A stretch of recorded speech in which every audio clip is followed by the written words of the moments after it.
getting money pass your papa. Waiting you want where I no fit do for you. Why you want the booga one? Share you be kiss Daniel. You better drop your body and more suck up. Suffer with this body, make we run, I'm on a low key. Baby, you know me. They get us to go move where you no go. Green, come make a drive your come make a drive this so jalo.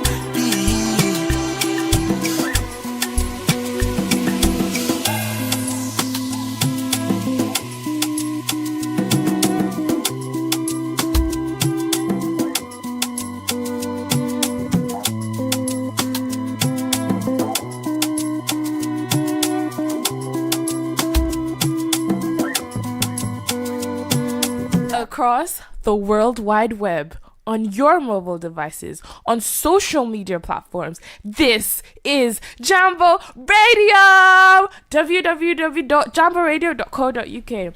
We are multilingual. We are conversational in the languages you best understand. We are Jambo Radio! Jambo Radio, inspiring transformation. Welcome one and all again back to the Property and Investments Show. My name is Anthony Kimani, social entrepreneur, and my co-host Violet Wambui, property consultant. Thank you. Thank you to another show. Welcome to another show. We are very excited to have you back. This is our third edition. We're on our third show. We've had pretty amazing guests. For those who've been listening in. Pretty insightful topics we have discussed, but mostly we've had people in property, people in land, and a bit of mortgages. Today on the show we'll go a little different, hopefully, and get to tell you a bit about life in the UK, events in the UK, and as well other things that affect us in the property scene in the UK. As we wait for that, I'm gonna be giving you questions to think about. I'm gonna ask you as the listeners, do you have insurance? Have you taken insurance out? If you have, with what company? And if you have, what type of insurance do you have? Is it life insurance? Is it just for your property, your house, your vehicle? These are the things we want to speak about today on our show. So right before we introduce our guests, we'd have a conversation with the lady beside me, Miss Violet. Hello. How are you feeling today? Good. It's quite warm today. Is it? Where did you come from? Oh, if you didn't know, we're in Scotland. We're in Glasgow, the heart of Scotland. And it's becoming a little bit chilly right now. We're getting into the winter period. I don't know what happens during winter. I would want to know if people stop investing during winter, or do investments patterns shift. Yeah, I don't, because right now people are going outside the UK to chase the sun, to go and find some warmer climates, to enjoy themselves. It depends. The last time we spoke, you told me there's people who go to Dubai to invest in Dubai because that's like a holiday destination, or somewhere you can invest to, because everybody goes to Dubai probably. Yeah. So what are the patterns that change maybe with the weather and investment? Good question. Caught me off guard, but I'm thinking even if you go for your holidays to chase the sun, at the end of the day you're still gonna come back, and whether it's your mortgage, you still have to pay it. Whether it's your property, it still needs to run. Whether it's Airbnb, buy to let, you still have to have your tenants. Whether it's insurance, you could, God forbid, something could happen to you, so you still need to cover for all those. So I am so sure, people pay all these up. I know. I was listening to something online. It was about property. I'm not sure if it's going to be loud enough, but basically it was saying that you should not be comparing rent versus mortgage. Comparing rent versus mortgage. Yeah. This is something I think we should call back our guest Jonathan to sort of dive deep into it. Oh yeah. You know, get to make people understand that probably it is easier to pay a mortgage. I don't know. I'm not sure. This is not a fact. Yeah. This is something. That's why we have the show. We want to find out. Yeah. Is what you're paying for your rent equivalent to what you might be paying for a mortgage? Is it better for you to pay your mortgage than to be paying rent if you're able to get into the mortgage? Are there people in Scotland, especially the black African minority groups, who are not even aware that they can get into or afford a mortgage? And for lack of information, maybe most people end up, renting houses for maybe 10 years, 5 years. I'm already paying rent for 5 years and I'm just still new in the country. So I can imagine someone who's been here for 10 years, hasn't got a mortgage yet, has been paying rent for the whole 10 years. And probably if you've been working somewhere, you have your pay slips, you're able to sort out your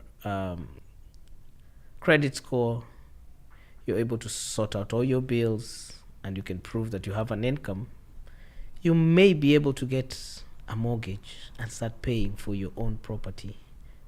And this might be equivalent to your rent or a little bit higher, but well worth it because you're paying for something that is gonna, in the end, pay you back. It's appreciating in value and it is yours. It's not the landlord's. In the same breath, if you have a mortgage, there's things like remortgaging and getting into property. What is that amount of money that you have when you have a mortgage that has maybe appreciated?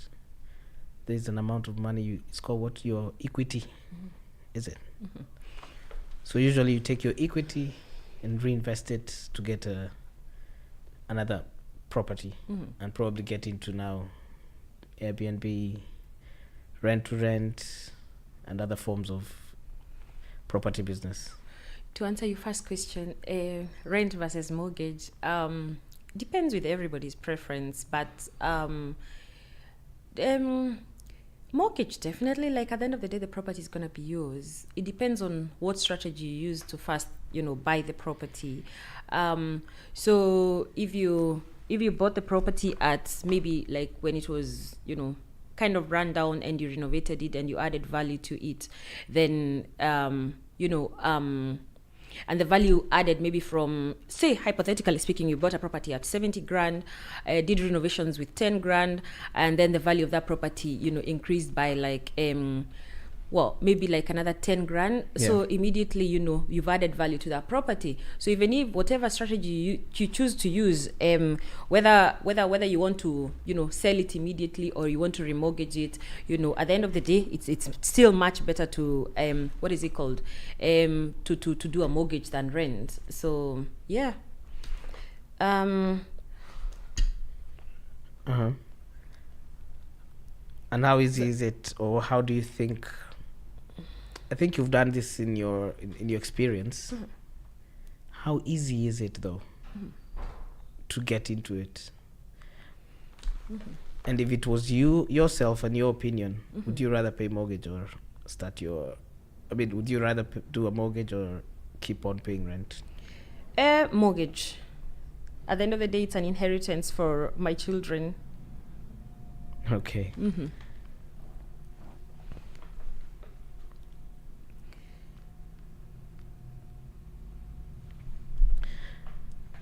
So, as I was telling you earlier, we wanted to go a little bit different this time. Yeah. Have a kind of a different show. Yeah? Yeah. And do you have insurance? Yes, I have life insurance. You have life insurance? Yes. I'm embarrassed to say I think the insurance I have is from my employment. And other than that, I've been thinking about it, and I want to find out a lot about insurance as well. And today we have a guest on the show. We're going to be speaking to somebody who has or knows the ins and outs of insurance in the UK. And her name is? Lydia Tet-Olet. Okay. She'll be our guest on the show today. So Lydia is actually somebody I've seen a lot. I feel like I know her, though we've never met in person. But I've seen her. I know about something called Kenyans in the Park. Oh yeah. Yeah. Quite a. I think that's the biggest Kenyan event we have in the UK, right? Oh, it that is. happens annually. Yeah. I believe she's associated with that. She's going to tell us more, and then we'll find out about what she actually does. I think Kenyans in the Park is something she does on the side. I don't know. Let us find out today. Oh, speak to her. When you hear Lydia Tet-Olet, it's Kenyans in the Park and it's insurance. Yeah. That's all she's known for. I think I've also seen her on media. She's also on a show somewhere. Yeah. Yeah, she runs a TV. It's called Omega TV. Okay. Oh, but we'll let her, tell it herself. Mrs. Lydia, can you hear us? Yes, I can actually. Okay. Glad that you're able to join us today. Yes. Pleasure to meet you not in the flesh. Still, I'm meeting you through some other media, but I feel like I already know you because I see a lot of you. I follow your pages. I follow Kenyans in the Park. I see all the great work you're doing. Let everyone know who hasn't met you, heard of you. Let them know who is Lydia. All right. Thank you very much for this platform. I don't take it for granted. Well, my name is Lydia Tet-Olet, and of course, originally from Kenya. I always say Wakanda forever with my Kenyan. Yeah. I'm so proud, so proud to be Kenyan. Yeah. And I'm an entrepreneur and also a mother. I love saying that word of a mother because it's not an easy thing being a mother, especially in diaspora. No. Being a single mother of 3 beautiful girls, but we saw it through and we're still seeing it through. And as an entrepreneur and a philanthropist, so I do have a school in Kenya, in Kibera, that I am supporting. Amazing. And I'm always asking for people to come and support me because it's not an easy thing to have a school. Yeah. And I'm also, like you rightfully said, I'm the founder of the event Kenya and Friends in the Park. And it's amazing when people say Kenya in the Park, but it's Kenya and Friends because we don't leave the friends out. Yeah. So it's Kenya and Friends in the Park. And then I also do Omega TV UK. So it's an online TV. We just launched 2 weeks ago. We launched in 46 different countries, 46 African countries. Congratulations. Kenya being one of them. So I'm happy for that. And I'm also a Nollywood actress. So if I switch my accent to Nollywood, we should not be surprised. Don't be surprised to be like, oh my God, I thought you're Kenyan. Right now you've left us in Nigeria. Nigeria, I always say, is my third home. Yeah. Because I say Kenya is my number one home, then the UK, then Nigeria. I love them.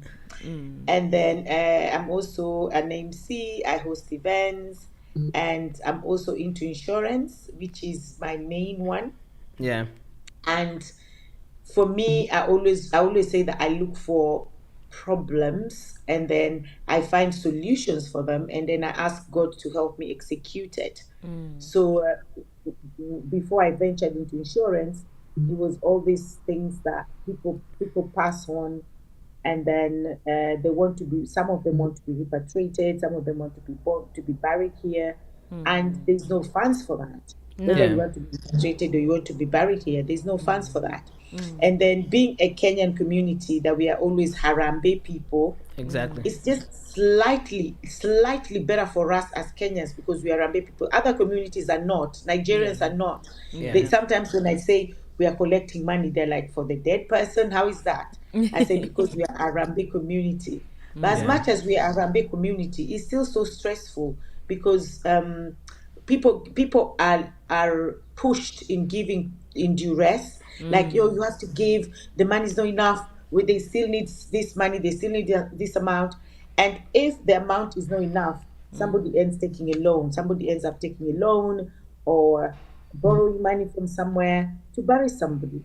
That means you have to pay that money back.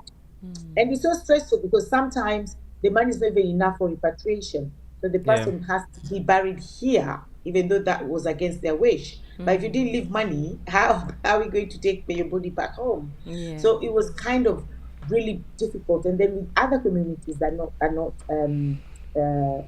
Harambe community like us, they'll go on GoFundMe, they'll ask for money from strangers, of course, and it's never enough. No. And then even if, for argument's sake, let's say the money is enough, because sometimes I see the budget is around 15 to 20K. Let's just say the money is enough and we take you home. What have you left behind for your children? I was listening to you guys talking about the mortgage. Yeah. And if you have a mortgage, what happens then? All the money that you've spent for the mortgage, your deposit, everything is gone. You know what I mean? So we need to make sure that our houses are in order, because you don't know the hour. Nobody knows the hour. No. Wow. That's already such, that's so impactful to even think about right now. I was thinking of insurance, and already my head had just gone into, somebody's sick. I had not even thought of insurance can cover you up to, after things have already passed your sickness and everything. So this is a lot of things we can unpack here. And actually, if someone is listening out there and hasn't, hojajipanga, you've not made those things, you're not aware. So could you even tell us, like, just how many things can we get insured for while we are here, and what extent, and if it's even being repatriated or staying here? Can I insure, say, my mother for just maybe being sick, and maybe can she be brought to the UK? Are there any other packages that are there? What is out there in insurance? Okay, insurance, there's a lot of things in insurance. And that's where some people get it wrong and say, I just don't want to get insurance because it's only when I die. But there's so many products out there. And talking of your mom, if you want to insure your mom, those are the insurance that in Kenya. And I don't deal with insurance in Kenya, but at least I still have knowledge about it. Yeah. So the insurance in Kenya, and I think Europe and probably America, is totally different from the insurance in the UK, which I don't know why they made it like that. Because the insurance in Kenya is very good, that if you have insurance and you don't claim it, it matures. So after 10 years or 15 years, you can actually get the money back if you did not claim it. Okay. So that's the beauty of that. Because the insurance in Kenya or in Europe as well is the same setup. It's like, you're investing, or like savings. But here in the UK, it's totally different. It's not like that. So you can insure your mom back home, but we can't insure your mom from the UK. That means you just have to insure her from Kenya. From Kenya. What if you have a child then?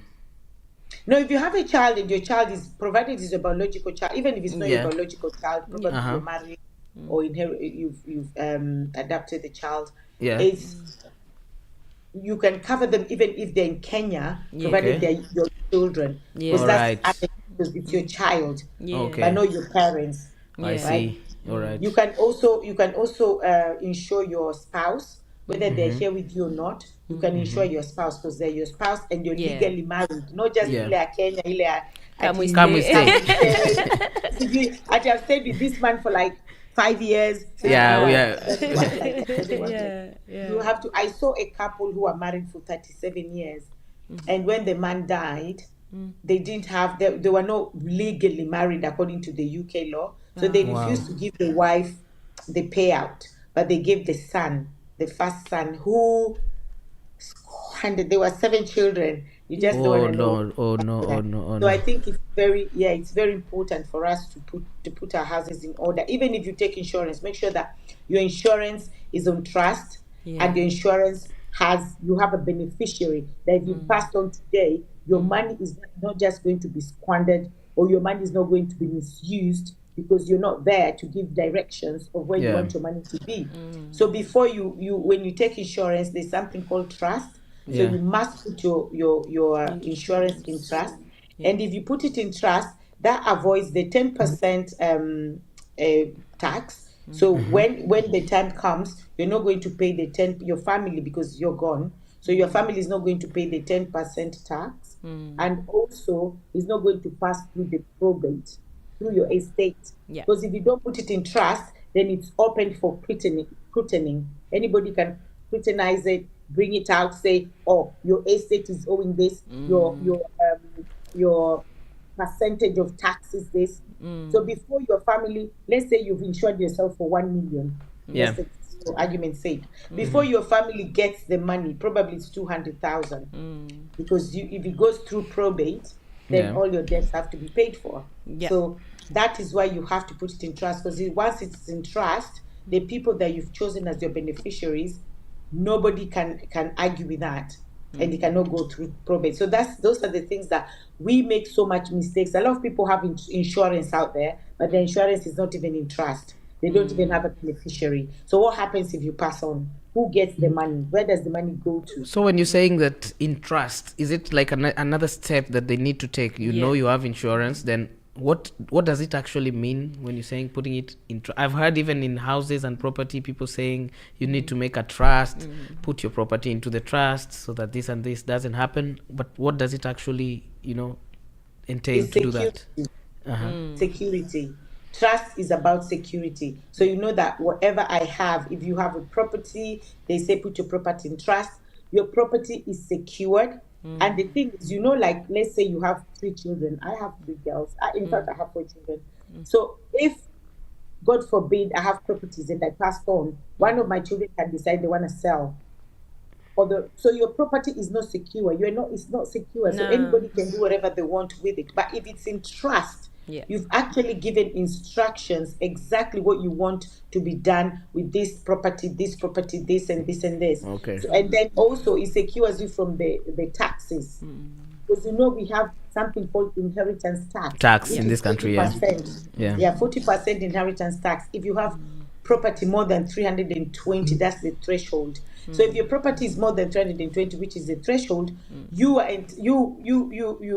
liable for 40% inheritance tax.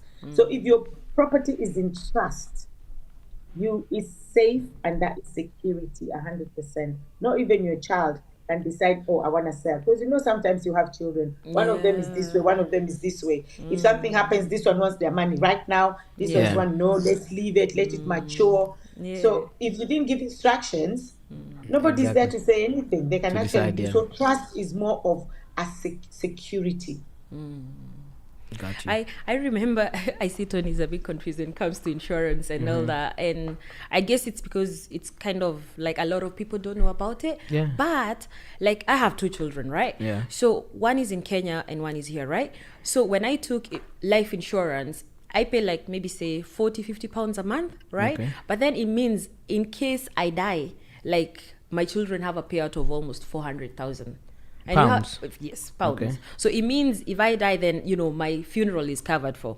It means if one of my children have cancer or one of these diseases, then they are covered for up to a certain amount. So if you call Lydia, her numbers will provide, she'll be able to explain for you all these things, and it's just for a small amount of fee.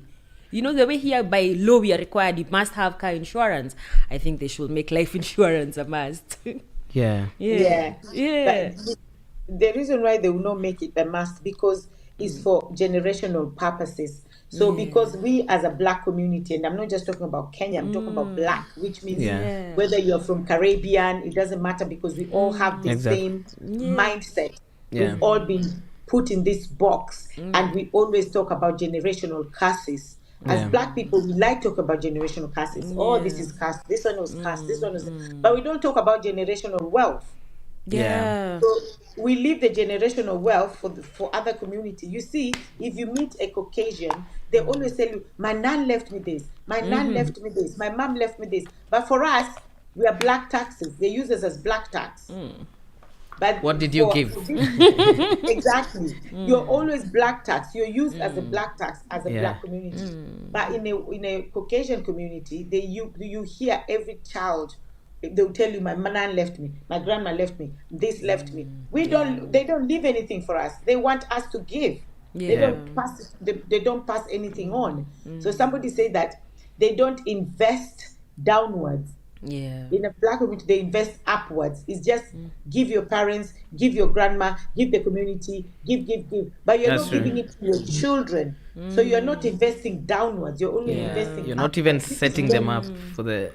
You're not setting them up at Yeah. all. Yeah. Which is very, very dangerous because you're waiting for them to set you up. Yeah. And is right now, very, very everything is strong. becoming harder. If you're not leaving something like even a house deposit for them or something, and houses are getting expensive, the way they Yes. used to buy houses, even in the UK 10 years ago, right now, it's and you Yes. cannot afford anything. Exactly. And more years coming, Yeah. it's gonna get still harder and more expensive. So even years coming now, a house that probably will cost 400K, it will be costing 800 or 1 million. So if you don't have and insurance, I always say that there's plan A, Mm-hmm. plan B, and plan C. And I always say insurance is plan A. And the reason why I say that is plan B, of course, we have investment. And it's so important to invest. I always tell my children investment. And then you also have savings. Because your savings is just, there's a little percent of your savings that is growing every day. So if you say, okay, let me save in my savings account, maybe you're only getting 0.1% of it from your savings. So it's not really growing. But investment is good because if you invest, you know that, in 5 years' time or in 10 years' time, this is how much I'll have. If you say, okay, I'm going to buy shares, I'm going to buy in a SACCO, I'm going to buy property, you know that, yes, in 5 years or in 10 years' time, there's this amount of money that I will expect back. But the only thing is, how do you know that you have those 10 years? How do you know that you have those 5 years? You never Everybody wants to live 100 years. Yes. Everybody says, oh, God forbid, I'm not going to die. I want to live at 200. Yeah. That's our heart's desire. Everybody's Yeah. heart's desire is to live longer. But that's not how it works. Reality. We Yeah. see children dying every day. We see That's children true. dying at the age of 5, 2, 4. Don't you think those children would have loved to live up to 80 or I 100? definitely would have, yeah. Exactly. We see people die at 40, 50, 60. We see people die every single day around us. Yeah. So you cannot think that you are different from everybody else. You know what I mean? So Yeah. even in our journey, in this our journey, that's why I say plan B and C is brilliant, investment and savings, but insurance is plan A. And the reason why I say that is because once you take insurance, let's say today, Tony, you call me and you say, oh yeah, I want to take insurance, Yeah. and then you're covered Yeah. 100%. And then God forbid something happens to you the next day, the money will be paid out. So you don't have to wait for 5 years for this money for your investment to mature, or 10 years. It's immediately you get covered. It's like even car insurance. If you, like Violet was talking about car insurance, if you pay your car insurance now and you leave to drive and you get an accident, you're covered. Yeah. So let's It doesn't let's even be realistic now. This is Tony. Tony does not have life insurance as we are speaking right now. This is now live happening right now. So Lydia, tell me, what should Tony get? Bear in mind, Tony has a daughter as well, though he doesn't live with the daughter. You know, there's other situations like that. How do I ensure that she's maybe under my cover still? So let's So- So normally, if I get a client, yeah. so that I can actually analyze the client situation and give you the best advice. So I'll ask you first, of course, insurance. 5 things determines how much you're gonna pay and Okay. how I can advise you properly. Yeah. So first, if you have children, I'll ask you, do you have children? Yes. Straight away, I'm thinking, okay, life insurance. Yeah. But some people don't have children. So Yeah. if you don't have a child, or if you don't have children and you don't have any responsibilities, just you, and you think, okay, I'm thinking still life insurance because I'm thinking for your funeral. Yeah. Okay. So if you don't have children, I'm thinking for a small amount just for your funeral. If you have children, I'm thinking money for your funeral and money as well to leave aside for your family, for your children. Okay. And then also, if you're working, I'm thinking income protection. So if anything happens to you today, God forbid, and you're sick, you're injured, or you're in an accident, you're not dead. Yeah. what happens? What happens work-wise? Okay. What happens with your bills? What happens with your mortgage? What happens with you? So that's called income protection, which I'll probably explain a little bit further as well. So right now I'm talking to Tony. Yeah. And then I also asked Tony, do you have a mortgage? Tony says, yes. Is your mortgage protected? No. Seriously, Tony, you need to protect your mortgage in terms of critical illness or death. So if Tony was to pass on, God forbid, then the mortgage, all the mortgage will be paid for. So your wife and your children will have a mortgage free. They will stay mortgage free. So mortgage is paid for if you pass on. If you have critical illness in place as well. So critical illness are things like from stage 2 cancer, high blood. If you have heart attack, if you have stroke, if you're in a coma for more than a week, if you have an accident, God forbid, your arms or your legs have been amputated, even if it's only one. All those things, or if you have multiple sclerosis, all those things are seen as critical illnesses. There are so many, depending with the company you go for. Some cover up to 78 critical illnesses. Some cover up to 200 critical illnesses, and depending with how much you're paying as well for critical illness. If you're diagnosed with a critical illness and you have a mortgage, all your mortgage is paid for. So why would you take a mortgage of 400,000 or even 300,000 and then you don't have insurance in place? You don't cover it and protect it from either if you get sick or if you pass on. You understand? So that's why I'll be talking to Tony. And then I also ask Tony, you have children. We see NHS because that's also private medical, because all these are different things that we do, different products that we have. So private medical. Right now, NHS waiting list is up to 4 million people, more than 4 million people on the waiting list for NHS. So do you want to be part of that number? Or do you want to say, you know what, I've been diagnosed with this thing, I feel my child is crying, the NHS have taken my child there, because I had a daughter who was sick, and I took this girl to the hospital, and I can say NHS tried their best. I won't even lie on them on that one. They tried all the tests, they did this, but they did not do enough. When I now took her to a private hospital, it did not even take 1 hour for them to diagnose this girl. What was wrong? Okay. What was wrong? And it also happened to me as well. It also happened to me. So private medical is more expensive than any other insurance. But when it comes to your life, you cannot compare your life with anything. So am I going to be waiting, especially people with children? Are you going to wait for NHS, or are you just going to have a soft life? Like yesterday, one of my clients called me and she was like, she has something, she wants to go to a private hospital. So when I explained to her the process and I asked her, are you not happy now that you're paying for private cover?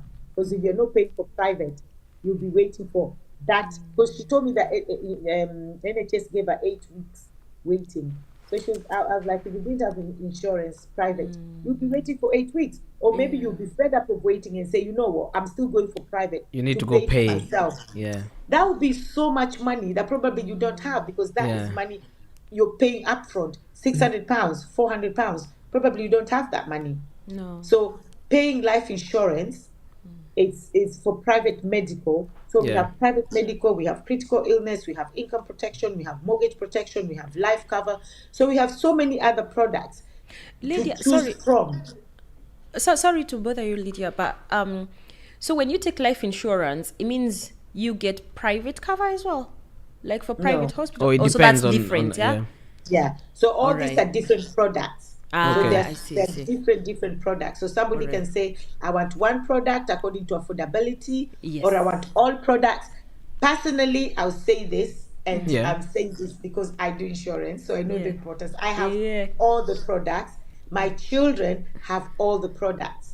So because the younger you are, the better for you to get insurance, because then it's going to be cheaper for you. At least affordable for you. Probably not cheaper, let me not use that word, but affordable for you the younger you are. But the older you are, it gets harder, because probably you also have illnesses. Because the older you are, the older illnesses just creep in. So the older you are, probably you have some illnesses creeping in, and then now you want insurance. It's going to be very expensive.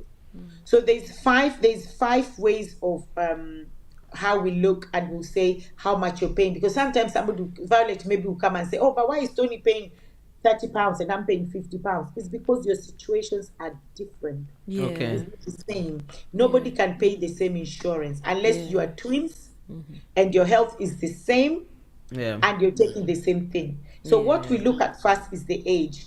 So when we're giving you insurance, we first look at your age. Your age will determine how much you're going to pay. And then 2, we're going to look at your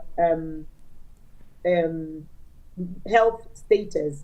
When I say health or lifestyle, let me say lifestyle first. Your lifestyle status. 2 things the insurance look at in your lifestyle. Smoking status, they hate smokers. Drinking is fine.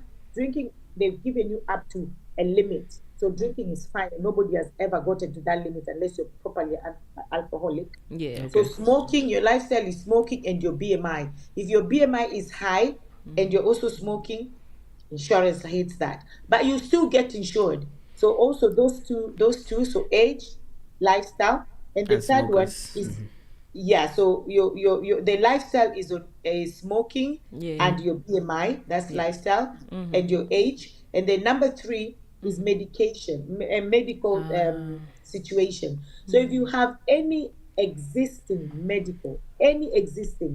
high blood pressure, diabetes, high cholesterol, we meet those MS, clients every day. If you have any medical, okay, they will still give insurance, but of course it's gonna be higher. It's So gonna be expensive, age, lifestyle, if you have any existing conditions. existing condition, Yeah. and then number 4 is the sum assured. So sum assured means how much you want to cover yourself. Somebody will say, oh, I just wanted to cover myself for 100,000. So if I passed on, or if I'm sick or whatever, let my children only have 100K. Somebody will say 1 million. So 100,000 and 1 million cannot pay the same money. A million you pay more because you're taking more money. Yeah. And then number 5 is called the term. So what the term means expiring time. Some people will say, cover me for 20 years. Some people say 30. Some people say 40. So the more years you take. Sorry. Yeah. Okay. Sorry about that. Yeah. So those are 5 things that will determine how much your insurance will cost. So it's the Okay. age, the lifestyle, underlying medical issues, sum assured, and the term. Now, once we have all these 5 things, what insurance does, again, 3 things. 1, they might decline you because sometimes there's so many, somebody has so many things. The insurance is like, no, we can't won't touch insure this. this person. Okay. You know, because it's high risk. Yeah. Okay. Or number 2, insurance can say, okay, we're going to cover you, Tony, but we're going to exclude what you have. So that means that if you passed on, and this is what Made you pass on this is the reason that you passed on, we're not going to pay. the payout. Yeah, so you see, it's up to you to say, it's fine, I'll still take it. I have clients who are HIV and I have clients who have cancer, and they took it and they're like, I know cancer will not kill me, I know HIV will not kill me. So they took insurance. So if they pass on with something else, the payout will be done. But if they pass on with those things, it won't be done. So that's exclusion. And then we also have where they will say, okay, we're gonna cover you, Tony, with everything that you have, but your insurance, instead of paying £100 that Lydia quoted for you before, you're going to pay £300, but you're going to be covered with all these things. See, so you see, they've given you at least a choice to you make a choice and say, you know what, it's Choose to fine. make the payment and get Yes. fully covered, or Yes. take the lesser one and then this will be excluded. Exactly. So it's up Okay. to you. So at least they give you that opportunity to decide. Yeah. So I always tell people, don't write yourself off, because a lot of people have written themselves off and they're like, oh yeah, I'm sick, I have this, Yeah. I don't think I'll be insured. It's not up to you to decide that. Yeah. Is let's go to the insurance company and see if they will cover you or not. But don't write yourself off. At least try. I see. And I'm just, see, as we speak about all this, at the end of the day, there's this in my head, the only thing I'm thinking is, okay, after they check all this, and Tony is just someone in his third floor, maybe no kids, whatever. What does this amount I might pay a month come to? Are you willing to disclose yours so that people can even hear? Someone like me who doesn't have an idea. You've seen Lydia just mentioned it can be 100 or it can be 300 depending on whatever is going on with you. But let's say just on average for someone who's not, at a health risk, middle-aged, no kids, and it's just life insurance. Maybe what is an average cost? I don't know, yours, depending on your... Around £40 a month. Yeah, a month. So it's not something like it's not outside. It's not really and expensive. And it really will be taken care of a lot if it in takes the eventuality of something wrong and going wrong. Yeah, but again, as Lydia said, put it in a trust as well. It means if I pass today, then my beneficiaries don't have to wait for like maybe a whole year. They don't have to undergo, I think, some sorts of fees. I think it's 10% or depending on what, because now mine is like covered up to around 400,000. I think 400 or 500,000. It means, I don't have to wait for NHS in the sense that because I have the private medical cover as well. So it just depends on what you took. And Lydia as well, you've said you've taken it you have I think 4 kids and yourself. Are you taking, are these, is anyone under you, or are you taking insurance for each of them as well? So that people who are listening can know, okay, if I have a family of this number of people, everyone has to have their own, or is there like a family cover where you get, I don't know, let's hear it from yourself. Okay. First, your first question in regards to how much people pay. Like I said, it depends with these 5 factors. So there's no way. That's why all these insurance advertise and say from £5. They're just lying to people because they've not factored in any things. Of these 5 factors. For them to now tell you this is how much you're gonna pay. So we normally put you in a system, because we have a system, and we put all these things, all these factors that I just mentioned to you in the system, and then the system generates the quote. So it's the system that generates the quote and tells you, okay, Tony, this is how much you're gonna pay. Sorry, my phone is normally busy. So so it's like just how we do the car insurance. You say, I've been driving for this number of years, I've done this and this, I've never made a mistake, and this and that. Then it tells you, okay, this is what you might pay. Exactly. Do you want to take third party? Do you want to take comprehensive? So it becomes more expensive. I think more cheaper. Everyone else who understands car insurance, if you're old enough to take insurance, you might be driving. That's the same thing somehow. Same concept. 100%. That's the same concept. Thank you so much for that. That's it. And then the other thing, so for me personally, I'm paying a lot. I'm paying a lot because I'm paying life insurance, I'm paying critical illness, I'm paying income protection, I'm paying private medical. So I'm paying so much money for myself because for me, I'm paying almost all my insurances, if I put them together, is up to £500 a month. £500 a month? Yes, because I'm paying. But you're covered for private, private. So I'm covered for private medical. Me and my 4 children, I'm covered. They're all under me. They're all so they're all under your cover. Okay. Oh, that makes more sense. So and then I have life insurance. I have critical illness, and I have income protection. So I have a lot of covers in place. And that's why I'm paying so much money. And because I know the value of insurance, because I know this £500, I can use it every month to do rubbish, to be honest. Before you know it, you buy takeaway, you buy so many shoes. So if I find that I have that £500 in my account extra, I'll be going shopping and I'll be thinking, I think I need that shoe. And then you end up having so much shoes, but when you pass on or when you're sick and now you need money coming into your account, those shoes will not help you. No. Those so many things that you have, the suits, all those things will not help you. So that's why I always tell people, I think in our life is about priority. And that's why the Caucasian community, they're better than us because they know priority. They know priority is generational wealth. Not what car I'm driving, what house I'm living in, how many, but when it means that when you're not there anymore, have you set your children up for failure or for success? That is what it is. And then with the children, your question second that you asked me if you can have children.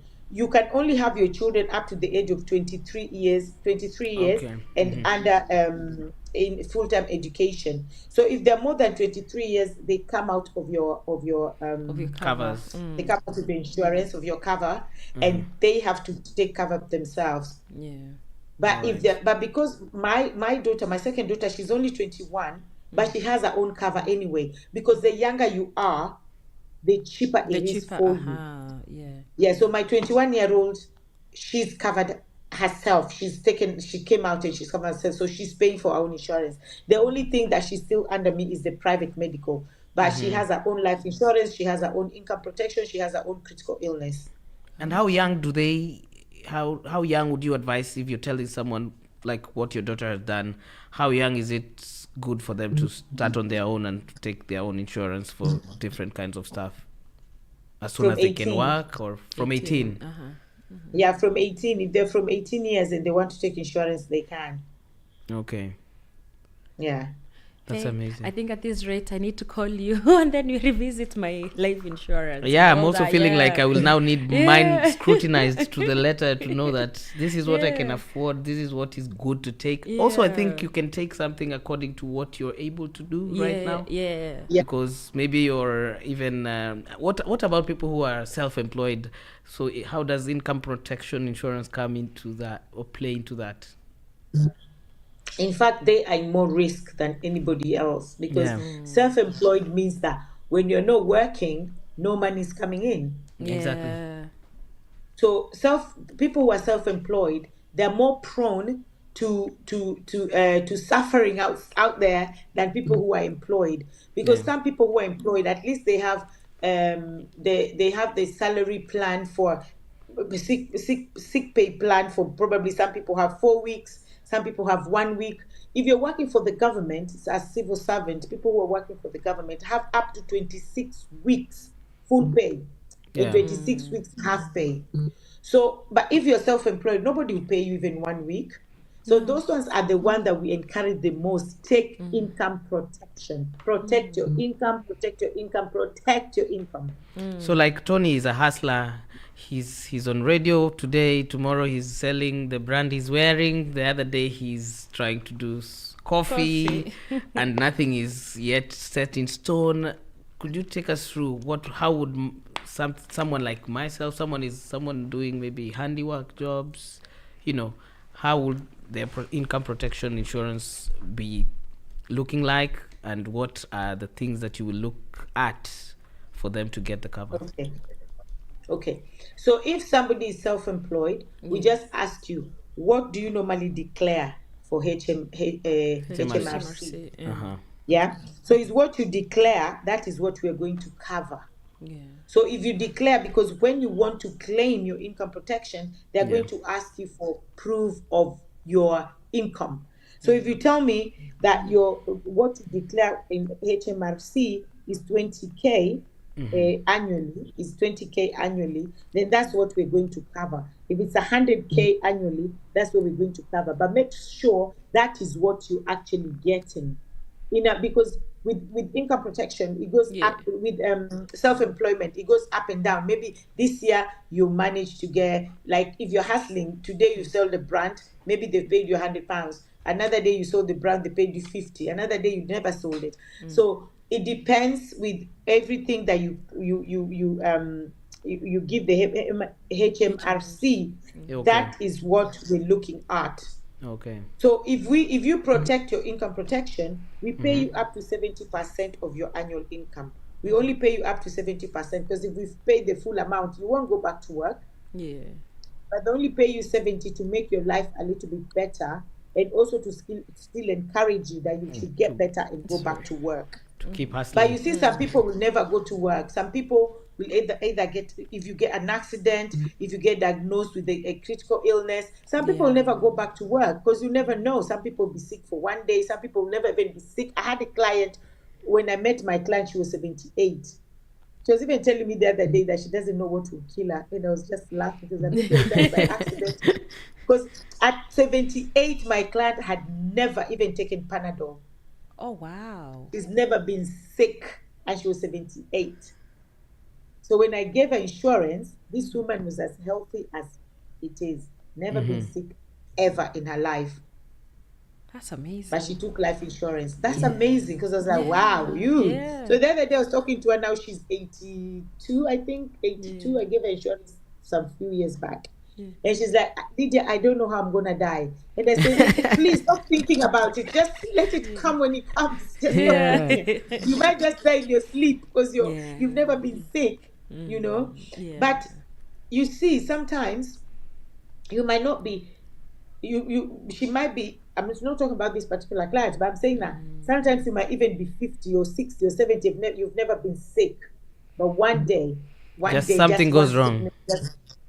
Goes wrong. Yeah. And you've never been sick in your life, and something just goes wrong. I think that's one thing that has made me not have insurance, not being sick, and then it makes you kind of forget that you hear about insurance, you think about it in the back of your mind, like, I might need to do this, but since you're still very healthy and you're thinking, oh, Corona came, I wasn't sick, everyone was sick, this other thing will come and I'm good, and then you think, okay, things will be already always working out like this. No. At one point, it might be a surprise, and then you're caught out. I'm telling you, I had somebody who was 40. I think he was 44. And this person has never been sick before, never. And he went to Kenya and he came back. And one day he was in the office and he was making coffee. And all he remembers is him feeling dizzy. The next day, he woke up in the hospital a week later. He was in a coma. This is somebody who has never been sick. And they told him some disease that I even had to Google, something that affects his spine and everything. And that was the end of that guy. And now he called me and said, oh, Lydia, what can you do? And I said, we can't cover you. We cannot cover you. That is something that no insurance can cover. And because I work for all the insurance companies in the UK, I know every single one of them, their rules and regulations. So I know how they work. I know how they operate. So I'm like, you know, when people Google confused.com, and all these things come up, So I'm like, So I'm like confused.com engine. Because when I put your details in my system, all these insurance companies will come up because I work for every single one of them. And I always tell people that cheap is not always the best. Cheap is expensive. Cheap is very expensive, because if I put your details in the system, and then all this will come up, and probably one will come up for £40, another one 60, another one 100, but it's the same thing we're looking for. And you'll be like, oh no, let me take the 40, the cheaper one. Some insurance companies are not the best, but of course I'm not mentioning names because I work for all of them. But even though I work for them, they are not the best, but they're the cheapest. So you, Tony, you look at it and say, but this company is cheap, let me go with this company. But it's not always the best. Cheap is not always the best. Cheap turns out to be very, very expensive, because there are some companies that don't do payout. When it comes to payout, they have to look for every detail. Just not to and they might catch you somewhere, just not to pay you. And that's why maybe where you come through, maybe that's why it's good to use somebody like you, because sometimes people take out deals and things, but you know, if you don't, you're not talking through an expert, you will not get to read the point where they say terms and conditions.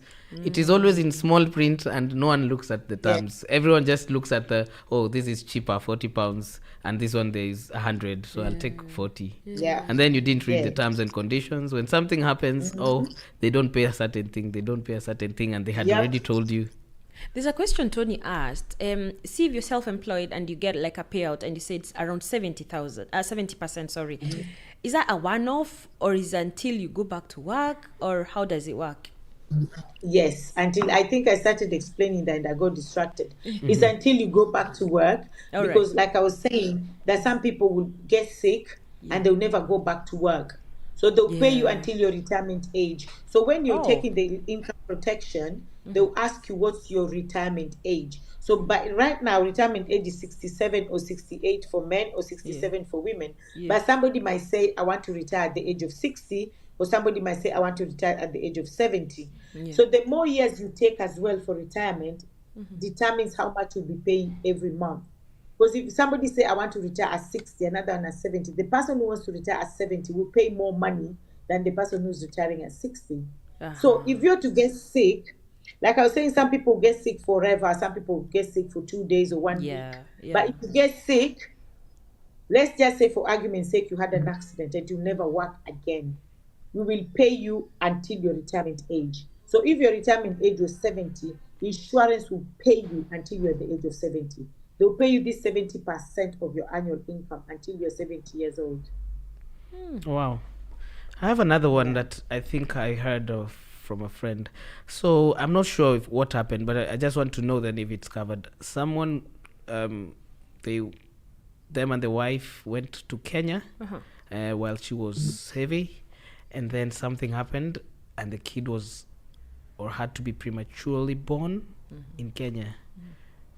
If this particular couple has insurance, is there a point they will not be covered, or they will automatically be covered wherever they are?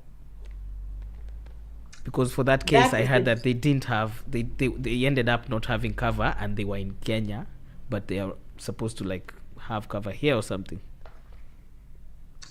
That is a very important question that a lot of people make mistake. Yeah. That is a different product because, like I said, every product, we have so many different products when it comes to insurance. Yeah. That is travel insurance.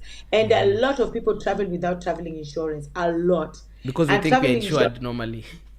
Or just Yes. ignorance Yeah. sometimes, yeah. or Sorry, just no, it's true, Violet, it's just ignorance because especially if you have a child, how can you travel out of this country without traveling insurance?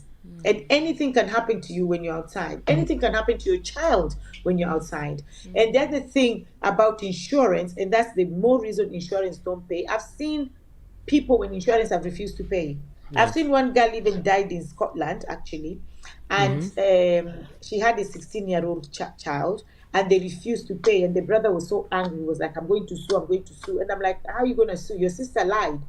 So when it comes to insurance, even traveling insurance, you must tell them the truth, because if you're traveling and you're pregnant, and somebody else is traveling and they're not pregnant, your policy is going to be different. Yeah. Because Yeah. the person who is pregnant is at risk. Yeah. They might have a baby anywhere, and the baby might be this baby needs attention, and then insurance has to step in. You see, so you're paying different. Yeah. So even if you're traveling, just for traveling insurance, you also have to say what you have. There's this girl who went to Kenya and she had traveling insurance, but she did not tell them that she suffers kidney. I think it's kidney or liver. And when she went to Kenya, she had an episode. Okay. So she went to the hospital. She went to a very expensive hospital because she knew she had insurance. But insurance refused to pay. Yeah. And said, well, we can't pay because you did not declare that you have underlying medical issue. Yeah. And that is why I always advise people taking insurance from the bank. And people say, oh, but I have bank insurance. Those insurances are not anywhere near insurance that I can advise somebody to take. Because remember, when you're taking insurance from the bank, especially traveling insurance, they don't ask you questions. They just cut it from your money. They just say, oh, monthly, every month they take money from my account for traveling. I'm insured with traveling, I'm sure. But they haven't asked you, are you pregnant? Yeah. Are you sick? Do you have underlying medical issue? So that is why I always tell people, leave this bank insurance and post office insurance. Yeah. Take insurance that will ask you questions about your medical history. Yeah. So that when you travel to Kenya and maybe Yeah. you have epilepsy, of course you're going to pay more money because you're at risk. Yeah. And then you have an episode in Kenya, and that episode is so bad that you have to be flown back to the UK. To the country, I guess. Yeah. Then the insurance will look at your medical and you say, yeah, you actually declared it. But if you're taking from the post office or from the bank, and because you're paying cheap, I have traveling insurance, my friend, that will only help cover you maybe if you have an accident, or if you have anything, or if you don't have any medical history, then you can take it from the bank. But if you have any medical history, from diabetes to high blood pressure to high cholesterol, as little as those, you need to declare it. If you don't, you're just paying your money in the bank for nothing. But if you travel, so that's what the question you asked about the pregnant lady, that was traveling insurance. Leaving this country, you must have traveling insurance. Okay, if they had that, they would have been sorted out. Exactly. Wow. These are gems, you know. These are things people don't really consider or think about until something has already happened. That's why it is important to always speak to people who have the exact information. Lydia, you have a lot you do. We cannot even cover this in a whole show. And we don't want to just have spoken about only insurance in your profession. Let us go to your entrepreneurial side. Kenyans in the Park. I'm quite new here. I'm 5 years. 5 years, I think. 5 That's years not in new. this country. That's still new. New. But I know that the first thing I ever knew about when I got here was Kenyans in the Park. I don't know where I passed it. Maybe it was online. Maybe it was, but it was one of the first things I knew about that happens in. It the was UK. one of the biggest events I attended, and I was so mesmerized to see so many Kenyans at once. Sadly, I've not been to one. Lydia, I need tickets. I've not been to one because when I came to the country, I was like locked up in Scotland, and then every time there's Kenyans in the Park, I'm either in a new job and I cannot get my off days. I'm like telling friends, everyone is there actually. It's just me who's not there. I always go. Everyone is calling you, or you're seeing videos. You have that ngwashe in your neck. You're saying next one I'll go. Next one I'll go. Until this point now, how did it come to start? And you're doing amazing actually, but just walk us through Kenyans in the Park and friends. So let me just say when the next year we are celebrating 10 years of our anniversary. Wow. Amazing.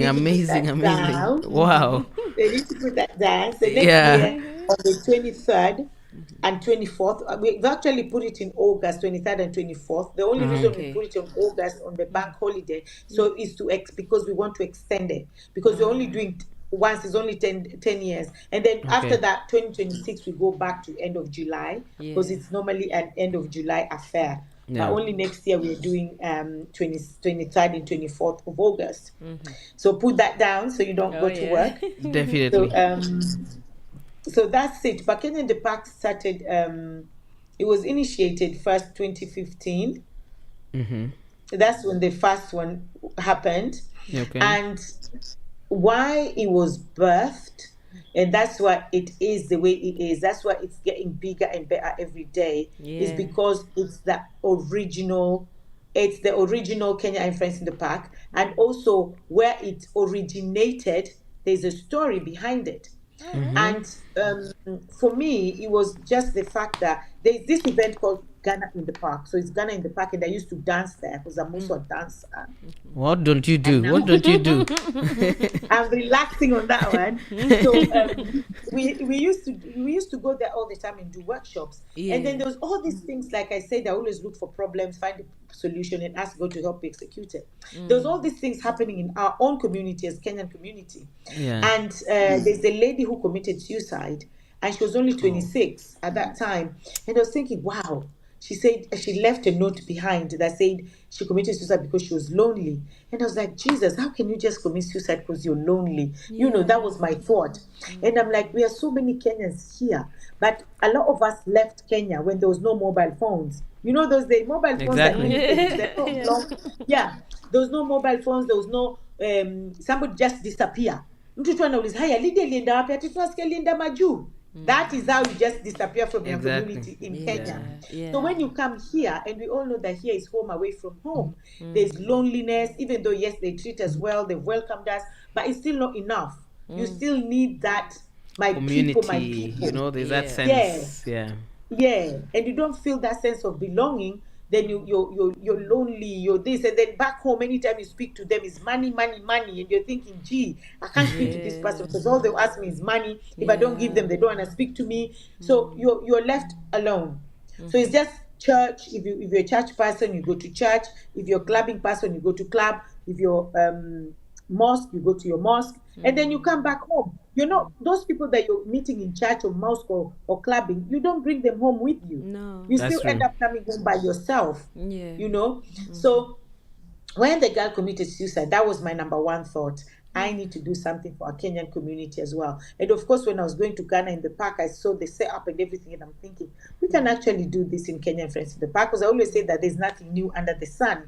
Everything has been done before. It's just the way you execute it that is different. So you don't go copy paste, because in Kenyan community, we love a lot of that, those copy pasting. So you come out and you be what's the word I'm looking for? Creative with Yeah. whatever you're doing. So, and then when I was still contemplating of, should I do it? How am I gonna do it? It's gonna be hard. Another lady, a Ugandan girl, died of starvation, and that was I was like, no way. Starvation. How can you die of starvation? In Where this was the country where community? food is being thrown away. It's plenty. Where was the community? Where was the church? Where was the friends? Where was the society? Like, where was everybody? That's And then when she died, she had a child with her. A child, I think the daughter was either 2 years or 5 years, and they found the daughter later afterwards. And I was thinking, wow, this is a sad story that I think I need to do something now, before it gets to our Kenyan community as well. Yeah. And then also the fact that you send money back home. We know that we have a lot of people who are not documented. So because of that, we send money home and thinking, hey, man, siku moja nitatoka kwa hii country. Siku moja nitatoka kwa hii country. You just say, because we all know how this country can be depressing. Yeah. And you can get just to work and send money. Work and send money. They send you beautiful pictures. That is not your house. It's beautiful pictures. And you're working hard. The more they send you pictures, the more you're going for that per hour. You're waking up to the rain, through the storms, through the snow, through the summer, when summer is so hot that you just want to stay home and have some fun and ice cream. You're working so hard when somebody else is busy munching Spending your money back home. And I've had people have committed suicide because of that reason. Because imagine hauna mapepa, umefanya kazi so hard, and then you're like, you know what, sijali I'm done, I'm and home going. because I have this, I have this. Then you get there, shock of your life, you have nothing. The house pictures were the neighbors, not yours. You know, I do real Where do you estate. start? I know. You know, I do real estate. And those kinds of stories, yani mtu anakukalisha chini anakuambia, is there a way I can buy land and you guys build for me? Like, I don't want my relatives anywhere near there. Like, so I feel what you're saying. It's real. And you're working shifts, 15-hour shifts. You're working sometimes 6 days a week. You have no life. Hata nguo saa zingine unashindwa kujibaia. So that you can just send money back. It's really, really sad. It is super sad. And that was also part of the things that made me realize that, you know what, I need to do this. You So need if a I'm bringing community. investors, yes, so let me bring investors, and then it's only you and the investor rather than you and your family, you and your friends. And it also kindles that relationship of you and your family, because everybody needs somebody. Nobody's an island. So now, because of money, you don't have a family, you don't have friends, you're now a loner. So that's why I said, you know what, let me do this. So if I bring legit companies as well, because even companies can really, really wash you properly. Yeah. So we also have legit companies. So we work with the Foreign Affairs Office. We tell them all the companies that are coming, so they know that this company is coming and this company is coming. Even the home of the embassy here in London, and then that was also part of the contribution. People eating your money and spending your money. And then the other thing also was about culture. Because we have a lot of our Kenyan children here, they don't even speak our language, they don't know nothing about culture. You see Somali children, Indian children, they are speaking their proper language. And when they switch to English, you're like, whoa, okay. But Kenya, we're just really ignorant of our culture. You see children who just say, oh yeah, I was born here. You even see parents who say, oh yeah. They don't want their children to learn about their culture. And you know, it's so important, because even the other day, talking of culture, my daughter asked me, Mom, why is it that you never took us back to Kenya? I was like, because I didn't even have an answer for that. And I had to just create something in my head. I said, a lot of children who go back home, which is not 100% true, it's true, but not 100%. So most of the children that are taken back home are children who are naughty. They're naughty, so they are taken back. I know home those for people some- who do that. Yeah, when you Yeah, cannot they be are- controlled in the UK, When you they cannot tell be you, let's controlled, go you're- to see Shosho. Thank you. Let's get this so you get Yeah, the passport back. and then you take You're passport, saying- you come back, give them 1 year to Yeah, change. Exactly. So I told my daughter, that's the reason I told her, but because you guys were never naughty, and they So no you reason stayed. for me taking you back home. So I didn't take you. But it's so important for her now, because, and then I asked her, why are you asking that question? She said, because every Kenyan, I love sorry again. I love sorry. Kenyans are meeting, are speaking Swahili. They even if they speak Swahili, they speak with they're speaking with the Swahili accent, which is Yeah. good because us, even though when we speak, our accent is not a Kenyan accent, so I felt so bad. So that was also a reason why I did Kenyan Friends in the Park, was for culture wise, and that I see a lot of Gen Zs in Kenyan Friends in the Park, and it makes me feel so good because these are Gen Zs that most of them were born in this country. Yeah. But the fact that they've embraced the Kenyan culture and they come and they mingle and they even want to speak Swahili, it's really encouraging. So all those things were a contribution of how Kenya and Friends in the Park came to being. And it started in 2015. And when it started, we had 3,500 people in attendance. Wow. What? And for us, that was massive. Yeah. And the embassy called me the next day because the event was on a Saturday. The embassy called me on a Monday. They were like, "Wow, how did you do it?" I said, "I don't know." So that is how my phrase, because I have a phrase that says, "It can only Can be only God." be good. Slogan. That is when that slogan was born. So it's not just me using "it can only be God" for fun. It was a reason. And when I saw what God did that 2015, that's when I started saying it can only be God. And since 2015 until now, everything in my life, it can only be God. I know you go an extra mile to actually go home and vet these companies and actually see the titles, actually go see these buildings before you actually bring them here. So asante sana for that. And what's the biggest crowd you've ever pulled in Kenyans in the park? I think the 10,000. 10,000. Yeah, 3,500 Was the half first us. one. Yeah, so it's 10,000. Yeah.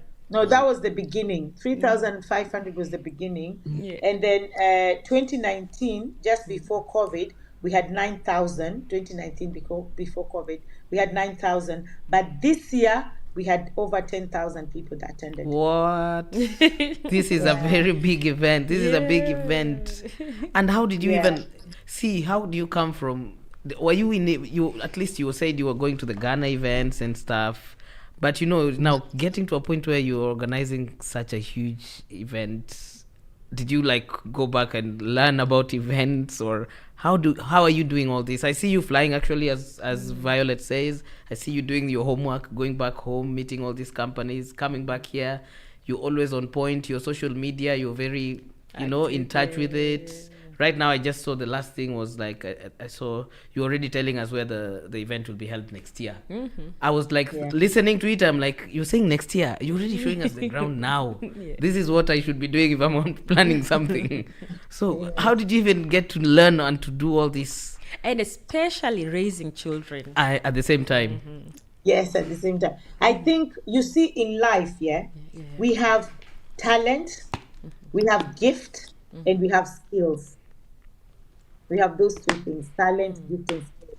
And I feel like I know in my Noah that I am gifted to do anything that is performing arts, anything that is creative. I am gifted in that area. That's why even when I do a Nollywood movie and people are watching, like the last one I did, when we did the movie premiere, and people came to watch, they were laughing. Everybody laughed my character. They loved my character. They were like, "Oh my God," better than their own Nigerian people, because I feel like anything performing arts, I am gifted. It's not just a talent, it's not just a skill, it's a gift from God.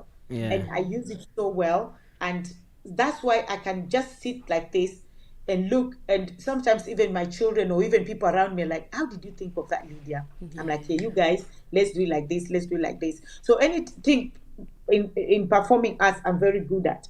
But when it comes to things like admin work, or give me computer, tell me I don't know write what proposal, write this, I'm like, "Please guys, leave me alone. I don't want to do that." So I feel like that is my it's my area of expertise and strength and gift. So I do it even in my sleep. I can organize an event of 10 million people in my sleep. I know exactly what's needed. I know what is needed, what is not needed, how we can do this. And then the other thing that I do as well is my weakness, because I know people will say, "Oh, work on your weakness." I don't have time to work on my weakness, because you can work on your weakness until tomorrow. That's a day wasted. You're not getting better at it. You're not getting better at it. No. Because also, sometimes it depends if your weakness is something that you like or you don't like. It's something that you want to work on or you don't want to work on. I don't want to work on my weakness because I feel like I'll never get better on it, and it's my waste of my time. So things like admin work, things like proposal, I hate those things. So what do? I have my PA. I have my Yeah, PA who does all my exactly. weakness. So Yeah. all my weakness, I take it, throw it to her, and she's so good at it. She is brilliant. Louisa is the best person you can ever have. So she does all my work, and I do the front work. She does the behind the scene work. Yeah. So that is why I know people always ask me, how do you manage? How do you do this? How do you do that? It's because I have help. Yeah. And if you don't get help, and if you think, those people want to be they want to micromanage Everything, yeah. you will burn out. You will burn out. Exactly. Or That's something why will people go ask me, amiss. exactly. Where do you get the strength? Because I delegate a lot. If I have an events manager, I don't really need an events manager because I can do it myself. But I have an events manager because I know there are areas that I will need her, things like proposal, letters, do this, the council. I will need her to do all those things, and I'll do the practical things, and she do the theory things. So I don't want to, so that is how I manage my time, and also to be a parent. That is also how I've managed to be a parent as well. Are the kids involved in helping you out with, Kenyans in the Park and all that? My second born is more involved, but my first and my last, they always wait until probably the day is there. They do help. They all do help, but you can see the passion of one is more, and probably the other ones is not that too much, but they still help. And when we started Kenya Friends in the Park, they helped me so much because we used to go to other people's events. They were with me like this. Everyone was dragging them like this. With me. So they've seen from zero to how it's gone up to now. They've seen a lot. So they're all involved because I've allocated every single person, whether you like it or not. Oh, but mom, I don't like. No, that's your problem. This is your mom's thing. This is us thing. So this one is doing this one is doing this one is doing this. So they all have their roles and responsibilities in Kenya and Friends in the Park. And they do it really well. They do actually. I'll give a testament to that. Yeah, like when you go at the gate, like there are security guys from all these companies, but one of Lydia's daughter is there, and she's like, "You do that, and she's so efficient." That's good. That's good. Also, they're getting encultured in what mom does, and also getting to know about hustling and working hard. And this is not something that actually mom does. She's selling insurance. She's still doing this. You have to be a jack of all trades to as well survive in this country. You cannot just be in a box or accept to be fit into one box that you're this or you can only do this. Even actually listening to your story, I know it, but when other people are listening to it, it's like, oh my gosh, I can actually do this. It's not like I only have one child and I can only go for 2-3 shifts and then that's it. Like if Lydia has done it, she's like, people can look up to her and say like, I can actually do it. that business idea I had, I can actually do. I can go to school. I can do this. So thank you, Lydia. Yeah, and that as well, I've always been a champion of, I think, I don't know, Lydia, I would like you to chime in on this. In this country, I don't think if you were told, how people in Kenya have to lean on business mostly than employment. I believe that here in the UK, people come and tend to lean on to being employed and just depending on a sure salary. Yet, I believe that sometimes if you open your eyes and look for a niche in this country as well, in the UK, entrepreneurship can actually be the thing that breaks your, barriers for a lot of people. What do you think? Yeah, it's true. And I always tell my girls as well, I say you need to be independent. And the only way to be independent is to work for yourself. When you start, you can start working for somebody. You can even do a hybrid. You can do a hybrid in you're self-employed. You're also working for somebody. Exactly. But I always tell them that at the end of the day, by the time you're 30 or by the time you're heading to 30, you should have you're self-employed. You're free. I say freedom because if you're working for someone, you have a rota. You have to be at work this time to this time. If you're late, it's a problem. If but if you're working for yourself, then you give yourself the rota. You make your own diary. I make my own diary. I don't even know the last time I worked for someone. Even the other day I was telling my daughter, I feel like I need to go to work and work for someone. Or I've never been interviewed. So I was like, I want to go for an interview and sit and see how people feel.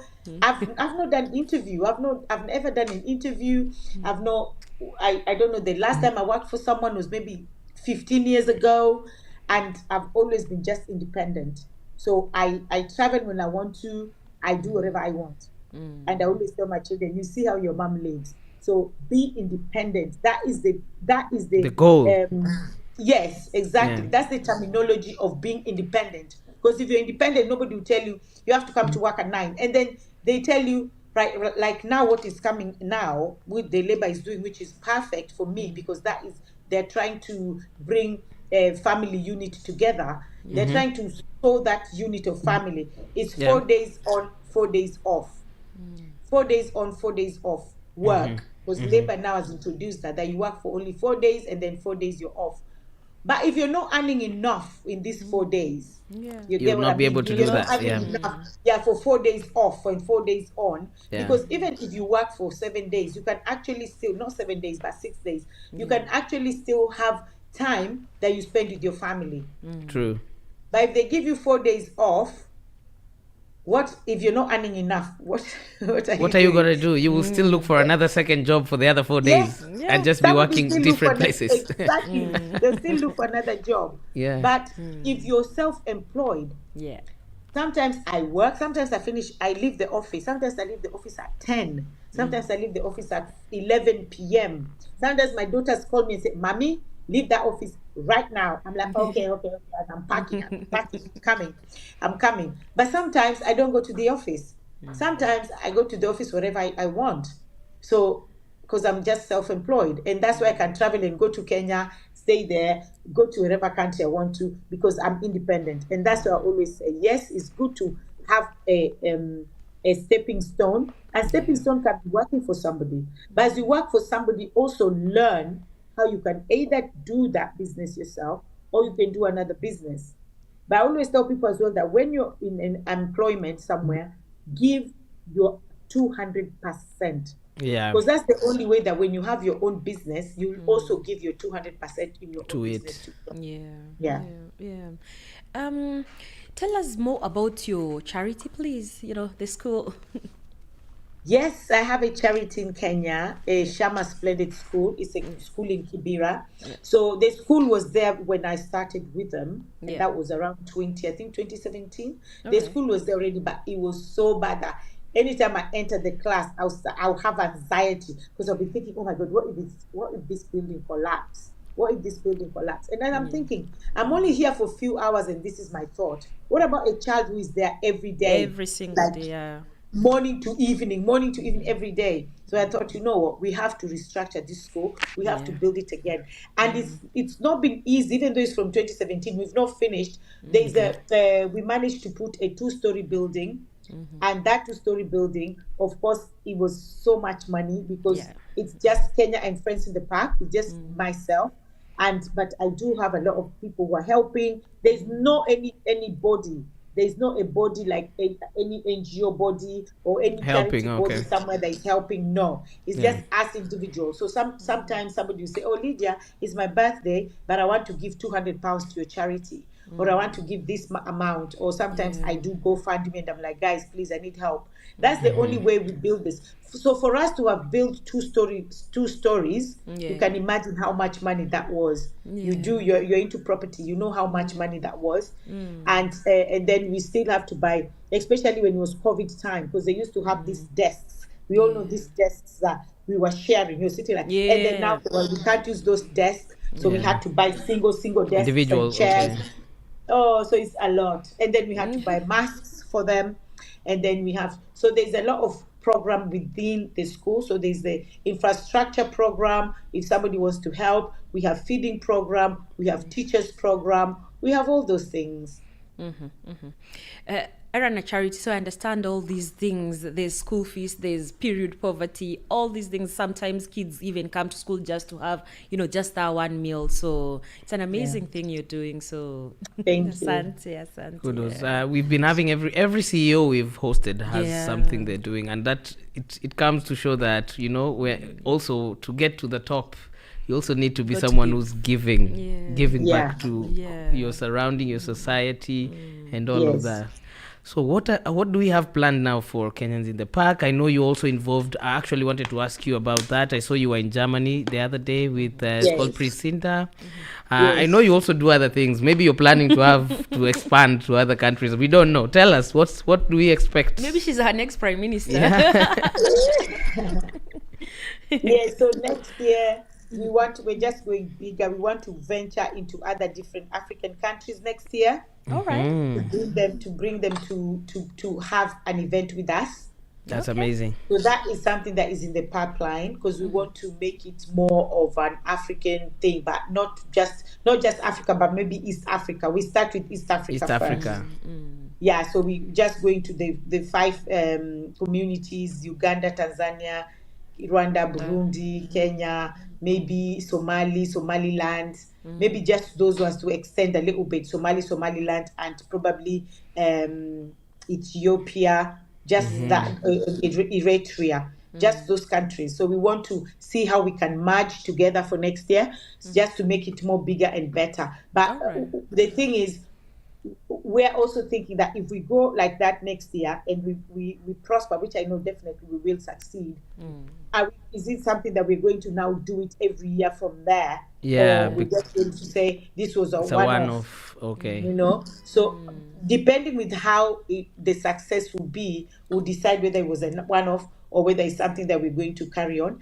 And then after the 10 years, that's when now, because 10 years is a lot to plan. So we can't plan 10 years and also plan to go to another country. So after the 10 years, now 2026, now then we'll start thinking of, okay, now let's now start venturing in different countries. Because I know there's a lot of people who have gotten in touch and they're like, oh, Lydia, why can't you bring Kenyan friends to the park here? And I'm like, yeah.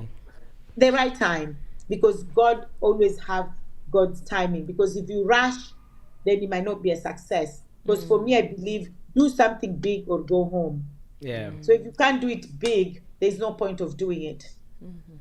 That's true. Yeah. Also, you've done a bit of growth since that's 2015 is when you started, and you can see now where you are at. So obviously growth also comes in leaps and bounds. One more thing I wanted to inquire. Nimekumbuka, I just remembered myself. I was forgetting myself in all this situation. I am a small time hustler with a brand. I want to come to Kenyans in the Park and sell my merchandise. We've talked about sponsors, but I've seen that you also host people who are local, trying to do their small businesses. You support them. How do you support them? How can someone like Tony come and bring his products? Maybe there's people in Scotland who want to bring something, because you're giving them 10,000 people to actually interact with. Yeah. We normally charge a little fee, because as well, we still have to cater for everything. Like this year, I know some people always say that, oh, you're charging £20 is expensive, you have sponsors, you have this. We just for the entrance now, is that for the entrance? Just to £20. attend? £20 for the entrance. For both Saturdays £20, Sundays £20, because it's a 2 days event. And when we did the feedback report, we saw even somebody say, oh, why didn't you allow what's his name, Major, to perform for 2 days? And we're just laughing, because we're like, these people, and I don't blame anybody. It's just because people, I wouldn't say people are ignorant. I'll say it's lack of information. Because we live in the UK. People don't even know that to have a pack, you pay for it. Yes. Of course. Pack is not free. No. So it packs in London. The reason why we ran away from East London, and a lot of people always say, oh, come to East London, but they don't know the reason why we ran away. It was because the council back in Dagenham, they were charging us £17,500 just to use the park for 2 days. Wow. And this 17,500 was coming with nothing, not even a black bag, not even one black bag. So no services, no toilets, nothing. They're just allowing you to go to the ground. Nothing. If they said 17,500, but we are giving you this and this and this and this, it could have been better. Nothing. So we had to run to Ealing. Ealing, just the park, it costed us 7,500 for the park. Which is a very big difference. What backing was charging us. And then the event this year, when we put the event down, because the numbers are out there, we spent £115,000 to put the event down. Wow. £115,000 for that event. So if we say that, oh, okay, the sponsors are paying. Sponsors are not even paying up to 100K. They're not even paying up to, even though, they're there, but they're not paying even up to half of how much to put the event down cost, and that amount is just for production. We've not even counted, that amount was just for production. So I've not even counted how much the manager is getting or how much we're getting, or even if we go, even when we're going to Kenya, we're going to Kenya for Kenya Friends of the Park, but we still go to Kenya on our own. You fly to meet people. Budget. On our own budget, but which shouldn't happen like that. Kenya Friends of the Park should be paying for that, but it doesn't. We just go for our own budget. So when we bring stall people to come and sell their stuff, come and say, we have to charge a fee. Of course. We're charging a fee. So, and we like local people when it comes to things like merchandises. We don't take international people. I know somebody in Kenya will tell me, oh, I have my shop, I'm selling this, but I'm like, no, we can't bring you from Kenya for this. To sell products. We have local people. Sell products, yes, because we have local people. And again, we don't want so many people because of competition purposes. Because if you're paying, for example, you're paying £300 to come for those 2 days, why would you come and get people selling the same product as you, 10 of them? I get that. How are you going to make your return of investment? So that's why we say we just want probably 5 people doing this, 3 people doing this. So we normally minimize how many people are coming. Even though with properties we get like, oh my God, there are so many people selling properties in Kenya. I do a lot of companies. A lot of companies. I'm like, is the whole country only dealing with property? We have like 50 people contacting us. Oh, we want to come, but we can't have all of them in the park, can we? And then we still also like to only use our return people. So somebody might say, oh, but we've always seen AMG are always there. It's because they've been our clients since. So they have a relationship with them. We have a relationship, so they are our first priority, and then whoever comes next. But again, we say we only want 6 people. That one is always down to 6 property developers. So if 4 of them are repeat clients, we take only 2 new ones. So if 50 people contact us, that means we've only taken 48 are out. We haven't taken 48 yet. So there's a lot of people that come and say we want, and I'm happy that one day if we have all 6 of them repeated clients, I don't even have to go to Kenya, because now I know this. Because you know them, you have you know who to talk to, and the terms and everything is done almost. And they're delivering. They're not conning people, so that's a headache of So I believe next one I will be there. I will be there as a fan to meet you, and as well as a merchandiser to come and see what it's all about. 100% you're welcome. Thank you. Any other questions for Miss Lydia? Can't think of any other moment. Anything else you would like us to or you would like to tell our viewers, our listeners, and as we conclude? Actually, Lydia, you could give your number, your email. Yeah, you've not given your contacts, because I for sure will be needing to talk to you and see what my insurance might come to. And I want to speak to an expert as well. Okay. My number is 078-5320-7075. Okay. And my social media handles, sometimes people send me messages through that. It's just my name, Lydia Tet or Let. So Lydia, Lydia. My middle name is T-E-T-T, and my last name is O-L-E-T. So just my social media handles, Lydia Tet or Let, and my number is 078-5320-7075. Thank you so much for being our guest today.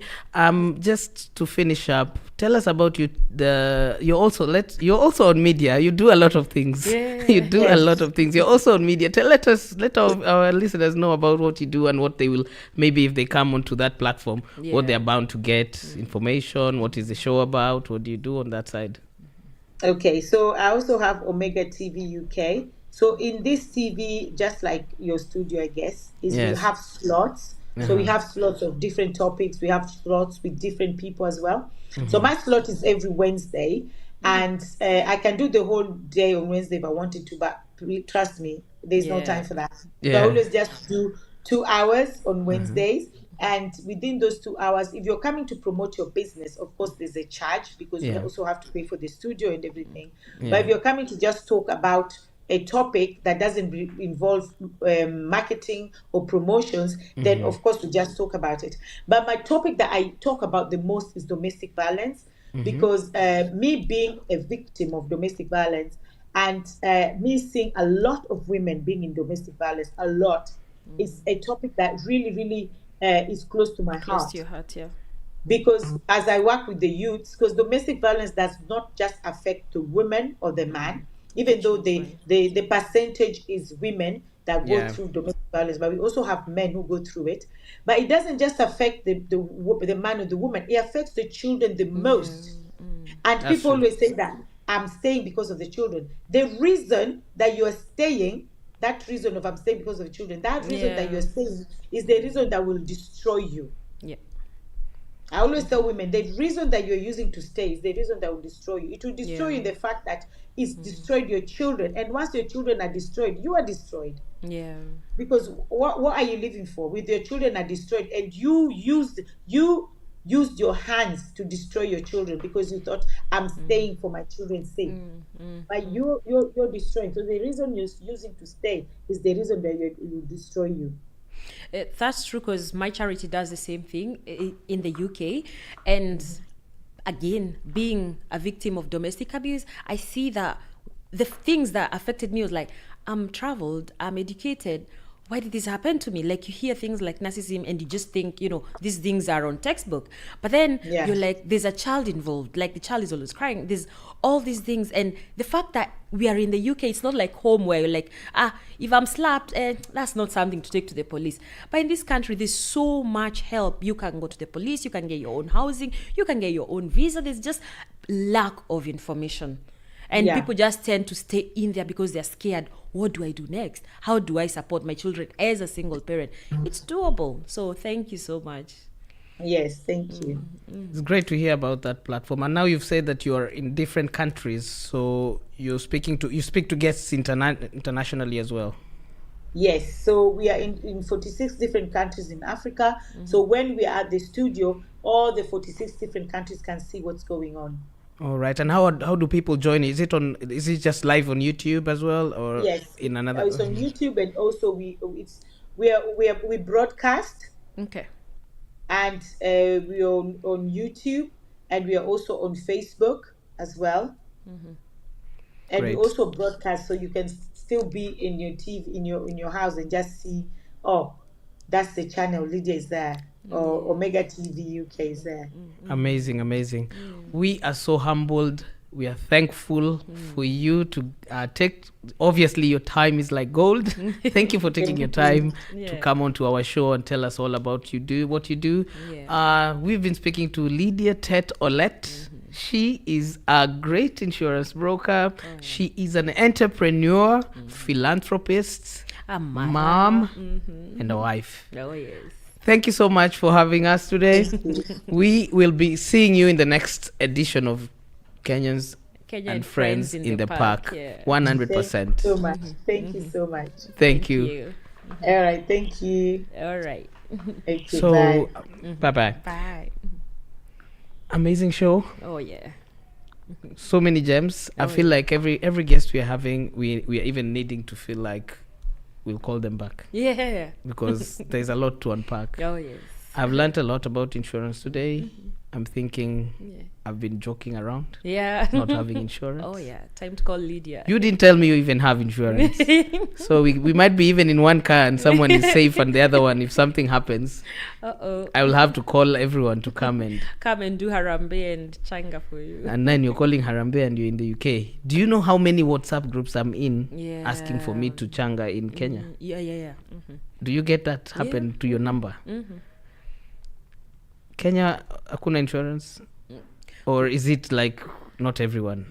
Insurance, do people in Kenya actually take insurance seriously, or in Africa in general? They do take, yeah, but it's also like you're looking at things like, as Lydia said, priority. But in this case, are you prioritizing school fees? There's food, there's period poverty, there are all these things. So by the time you're thinking insurance, you're like, Mungu tu tusaidie, let's not get sick, and you pray about it. But of course, people, if you can afford it, they still pay up. A large percentage of people still pay for it. Yeah. Oh, if you missed the show, go back onto Jambo Radio on YouTube, Jambo Radio. We are live on Facebook as well. Or you can always call us. We have this information saved for you. We've been speaking mortgages. This is our third show now. We've spoken mortgages, buying land back in Africa. And today we had Lydia Tetolet, who's been speaking to us about insurance, what to insure yourself for, how to keep your family safe in case if anything goes wrong and you happen to maybe leave, nobody knows the get hour. sick, you never know the time, the place. You will be catered for, your family will be okay. And on this show, that is what we want to bring you: value about investing in your life, investing in yourself, investing in your family, and generally getting ahead as a Black African community. This has been your hosts, Anthony Kimani, social entrepreneur, and my co-host, Violet Wamboy, and property consultant. We shall see you on the next show next Wednesday. Don't be late, 11 to 1. Thank you. We are out.